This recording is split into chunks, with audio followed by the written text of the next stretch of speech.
What's going on, people?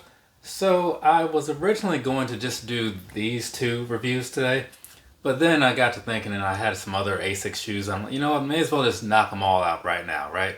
Minus one pair that hasn't been unboxed yet. But for the most part, all like the Asics things that I have coming up, I'm just going to record them today. So that's fun, I guess. And I was looking at some older stuff, kind of going through something earlier, and I did an Asics collection review. I think it was last year, right? And it was basically just a Gel Light 3 collection video, right? But now looking at this, it's like, man, maybe I'll revisit that at some point because the numbers are starting to get a little up there and there's a little bit more variety right now. Not gonna say that I'll do another collection video, I probably won't, but it's something to consider. If anything, people can just scroll through the playlist that says Asics videos and everything you need to know is right there, right? As far as like what I have. Minus two pairs, like I think, yeah, that doesn't really matter. So let's go getting on into this, right? So this is the one we're going to be talking about first, right? Because it's the one that's closest to me, I guess. I mean, that makes sense to me, right? And I'm not going to go through the whole breakdown or whatever. I'll give you some things to consider, some things to think about or whatever. But these, they're old, right? So, I mean, the 30 came out the beginning of this month. It's what? So yeah, 9 days ago, because it's July 9th now. So yeah, the 29s, they're still out there on sale and whatnot, so that's why this video is still mildly useful, but ultimately, I don't think I need to give the details or whatever. People just like the pictures anyways. So, this right here is the Asics Kayano 29 in sheetrock and amber. I feel like that's right. It might be right. It's on the side of the box, but anyways, let's go ahead and get on into things, right? Down there, across the bottom, what you're looking at down there, pretty decent colored midsole. I do like it. And one thing that I'll kind of dig into right now, because like I said, I'm not doing the full review, so I'll just hit the things that make sense when I see them. On the bottom, you may have noticed, like it says AHAR. I forget exactly what that stands for. And this is like version 3, I think it is nowadays. But either way, it's basically like an extra bit of rubber type of stuff that they put on the bottom to give it some extra durability. So if you think back to the older Ultra Boost, where they used to come with like that Continental rubber tag and all that stuff, same sort of thing, right? Or even how on the Nike side of things, how they started putting that traction type stuff on the React shoes after the first one so that they would last longer. That's kind of what's going on down there. Give you some extra grip and stuff. Either way, moving on up here, midsole and whatnot. So there, same thing that you've seen on a lot of Asics shoes. If you've looked at a lot of Asics shoes, they all look very similar. But getting you some details real quick, FF Blast is basically like their version of foam, right? Flight foam. The Blast Plus is basically like a newer version, so it's all the normal upgrades, right? It's lighter, it's more durable, it's more cushiony and all that stuff, right? Maybe it's cheaper, I don't know. But you have that going on.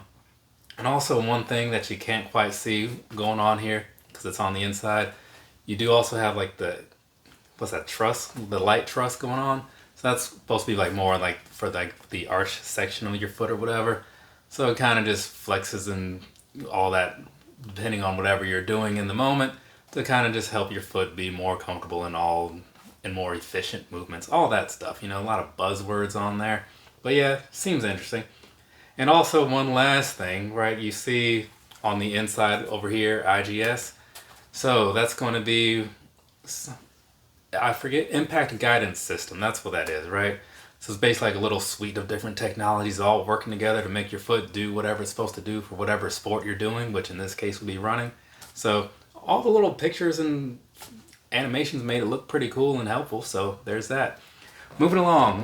Let's get you some more pictures in there. So you're seeing the not Ultra Boost, you're seeing the Kayano 29, right? You're looking at it maybe thinking, oh, this could be kind of cool if it was in this color here, maybe that color there. Or maybe you're wondering, like, how's this going to fit? Like, it looks kind of narrow, all that stuff. That kind of gives you some idea of what to expect, at least anyways, from like looking at the pictures and all that stuff. But I'll answer some of those questions throughout the rest of this video. I just like to give people some things to look at while I ramble just a little bit. Anyways, so moving on past that and whatnot, you've seen the shoe. I'm just going to jump on into the personal thoughts because I've really covered everything that you would really need to know. I mean, it's just like a knitty, meshy running shoe, right? Personally, I really like the way these came out, right? I saw these online and I thought, okay, like let's go ahead and get some Kayano 29. Let's see which colors they have.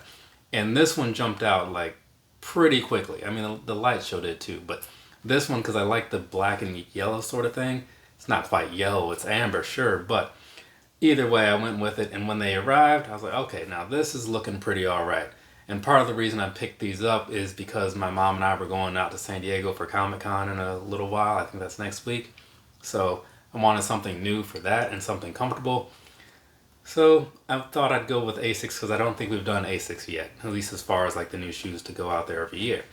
So I picked these up, looking at them in hand and everything. It's all looking like I expected it to, because I did take a year or two off of the Kayanos, and I'm glad to see that they haven't really changed too much or whatever. So that's cool. And they do have a variety of colors. Asics is really good about that. So if you kind of like what the model is looking like or whatever, but you're not too big on the colors, you can probably find something that's more in line with what you do like. And since, like I said, the 30 just came out, you should be able to find a decent sale on the current 29s. So there is that piece of it. But you might want to know, are the 29s even worth buying, right? As far as like wearing them and comfort and all that stuff. So let's go ahead and talk about it. Sizing wise, I bought these in a 9.5, right? And the reason I did that is because, like a lot of things, I tend to feel like they fit true to size. I'd heard some things, people saying that they didn't fit the same as others or whatever. I don't agree with that. These fit how I expected them to. But most places do have a pretty generous return policy. So if you find these, I mean, you could go check an outlet or something, but if you find these in your size, or you're thinking it's your size and you're too worried about it, don't worry about it, because again, you can probably take them back if it doesn't work out. So I would just go ahead and do that. But to me, they fit like a lot of the other knitted running shoes of this nature. So whatever you wear with those, you're probably gonna be fine with these. Now past that, right, as far as like the comfort in walking around in them feels like great, right? Personally, this is my preferred running shoe of most things, honestly, especially of Asics, as far as everything I've tried, right?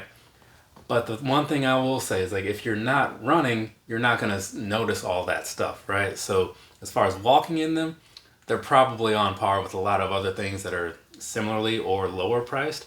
So if you're going to be running, I would say, yeah, you should check into these. If you're just going to be walking around in them, you're not going to get like all the technology used out of them.